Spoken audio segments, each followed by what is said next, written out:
Have you ever wondered if chanting the Buddha's name could lead to attachment? Is it possible that the very practice meant to liberate us could actually bind us further?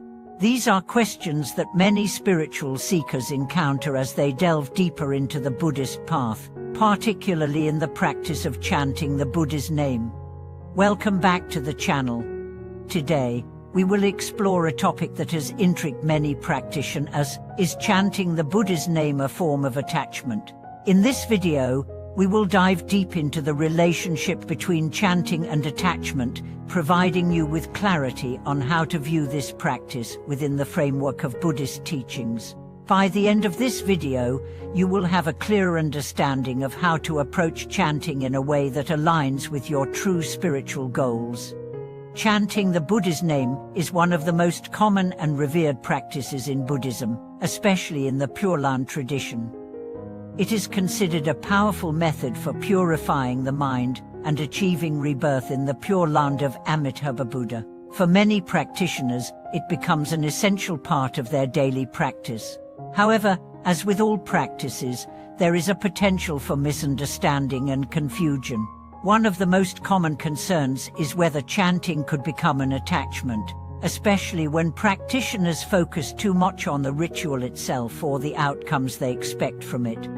Understanding chanting a means of purification, not attachment. To begin addressing this question, it is important to first understand the true purpose of chanting. Chanting the Buddha's name, whether it is Mithiba or any other mantra, is a tool to help purify the mind and focus on the ultimate goal of liberation.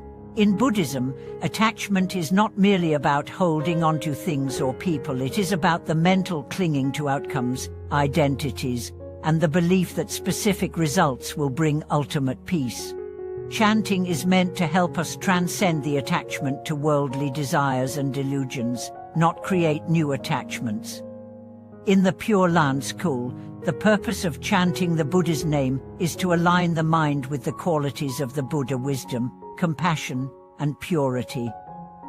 It is a practice of devotion and concentration, aimed at focusing the mind away from distractions and cultivating a state of clarity and peace. The concept of attachment in Buddhism. Attachment in Buddhism is viewed as one of the primary causes of suffering. The Buddha taught that the root of suffering rises from desire and attachment to the impermanent and fleeting nature of the world. This desire for things to be a certain way, or attachment to a particular outcome, is what keeps us trapped in samsara, the cycle of birth, death, and rebirth. However, attachment is not limited to the material world or physical possessions. It can also extend to mental and spiritual pursuits. For example, we can become attached to the idea of attaining enlightenment, attached to the feeling of peace that meditation brings, or attached to the rituals and practices that we perform. When our minds become overly focused on these aspects, we miss the deeper essence of the practice. In the context of chanting, attachment would occur if we began to focus solely on the act of chanting itself, counting how many times we chant, the expectation of receiving immediate blessings, or the belief that chanting alone is the key to solving all of our problems. This is not the purpose of chanting.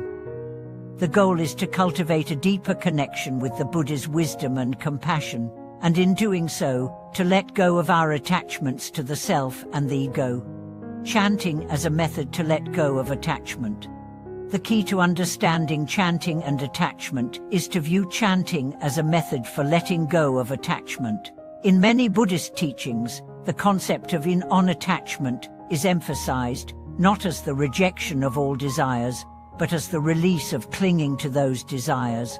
Chanting allows us to let go of mental distractions and attachments by focusing on the Buddha's name and aligning our minds with the qualities of the Buddha.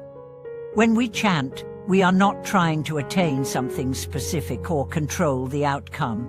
Instead, we are cultivating a state of presence and surrender.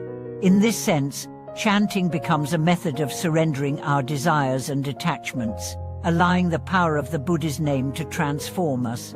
We let go of the need for personal gain and instead open ourselves to the wisdom and compassion that the Buddha represents.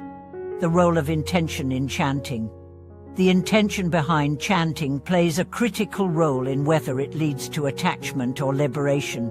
If we chant with the intention of gaining something, whether it's material benefits, spiritual achievements, or a specific outcome, we risk turning chanting into a form of attachment.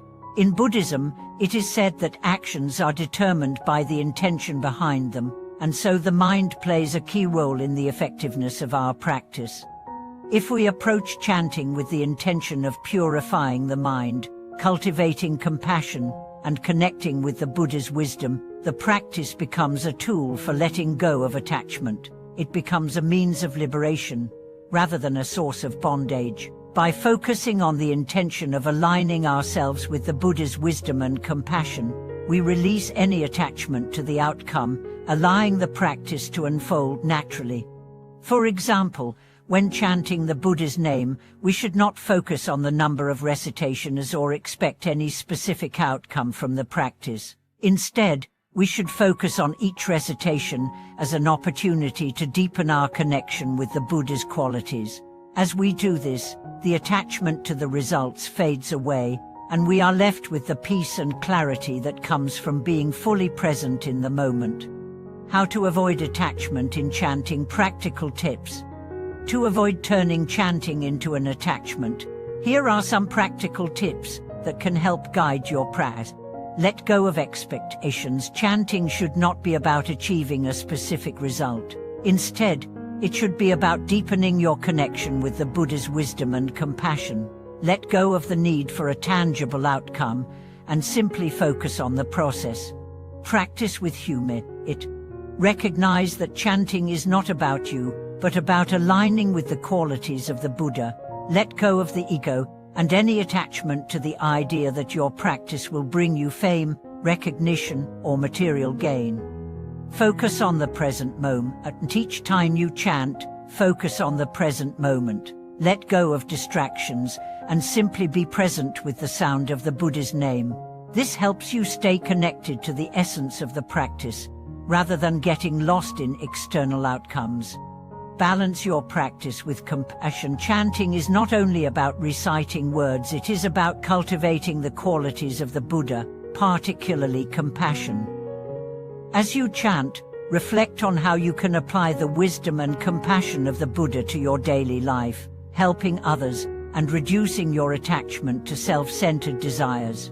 Chanting as part of the path to enlightenment.